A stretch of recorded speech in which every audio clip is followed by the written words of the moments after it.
Ayan po ang mga tulip. This is different kind of tulip. Ayan. And yan ang wisteria. Super. Ang ganda niya, oh. Tumutubo yung mga seeds. So one time I will bring in the Philippines. Dalhin ko. Yeah. Itabyak parang ganon yung blue jade. Ito is purple jade. Jade vine. Ay, hindi pala siya purple. Jade vine. Para siyang jade vine. This is purple. Wisteria ang pangalan. So, invader yan. You have to trim at sundan yung kanyang yung para maging shape niya ay maganda.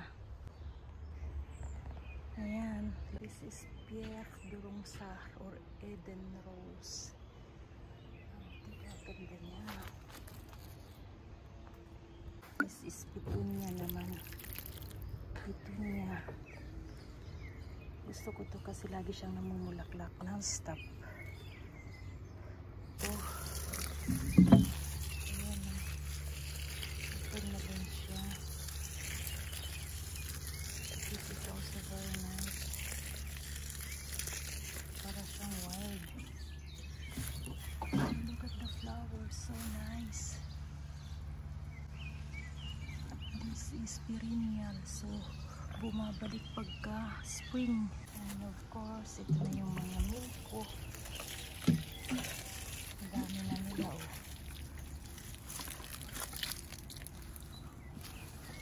Nilagay ko dito sa shaded part. Shaded. Ayan, ang ingay ng mga birds. Ito eh. Lumalakos na siya.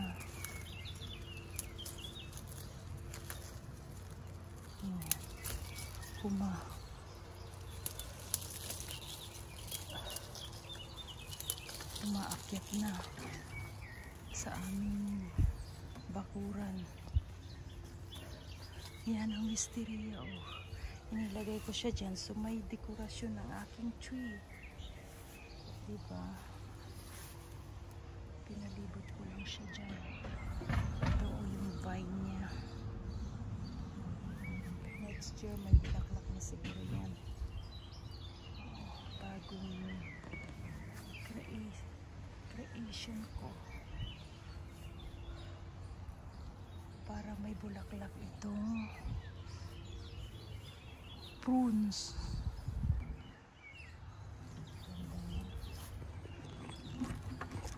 Ano ko pang gagawin, oh. Tatanim ko pa yan. And this is fig. Pinutol ko pero may sanga. May sanga siya. What I mean is may new shoots. May new shoots tapos may ano pa, bulaklak ay may bunga na. So that is fig. Nilagay ko siya sa tubig. Matagal ko nang pinutol yan. Mga 2 months na siguro. Yan, oh, hindi ko pa napuputol yung iba. I have to prune that. I love to work in the garden. Ayan. Medyo lumalabas-labas na tong mga iris, mga roses. Ayan.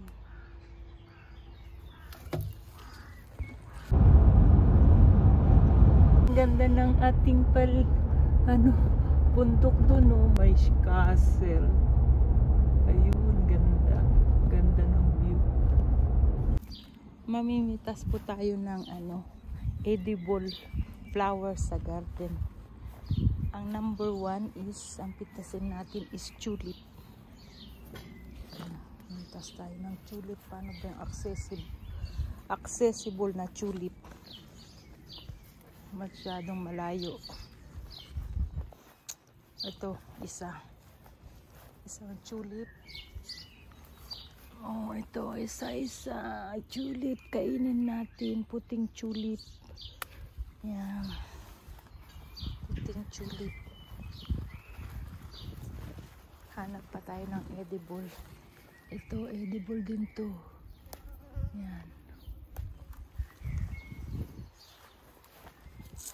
Edible. Na rin tayo ng flowers nito. Edible din to. Malabo. Yan.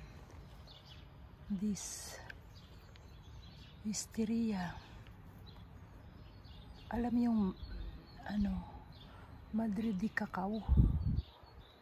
Ganito ang tsura ng Madridi cacao. So, edible din yan. Ugasan natin, syempre. Ugasan natin, syempre.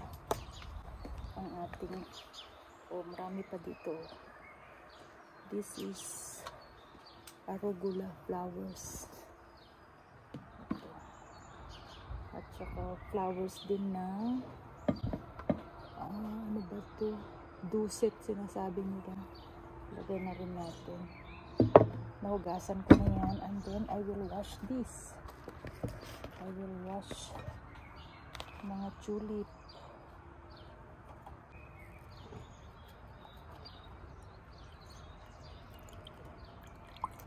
Ayan. Lagyan natin. Crunchy ito, crunchy. Super crunchy. Huwag natin kainin yan. Ito. Hugasan na rin natin. Diba? Ang ganda ng aking salad. Saan pa kayo? At saka itong wisteria flowers. Huwag natin ilagay yung dulo.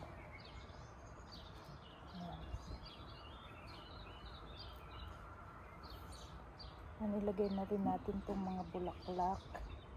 So, diba? Yan.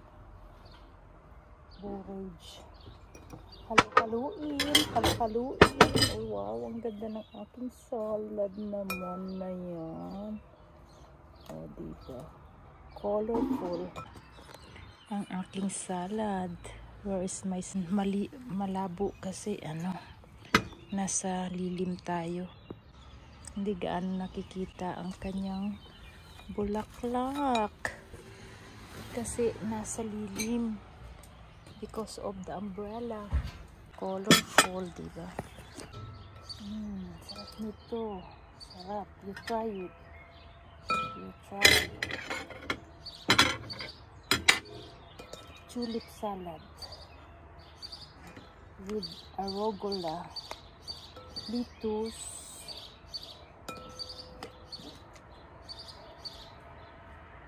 betterave, or beet ba ang tawag nila? Yung red ang kulay niya. Okay. Ang unahin natin is tulip, pink tulip. Yan.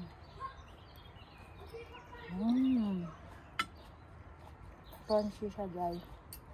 Lagyan natin ng itong white at saka pink.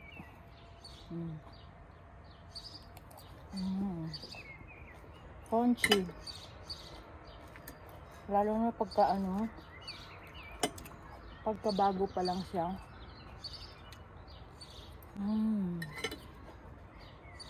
Okay.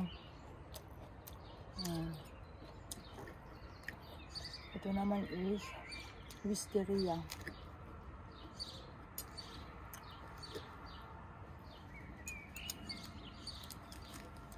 Diba? Edible ang tulip. Edible. Pag spring, kainin nyo na yung tulip nyo.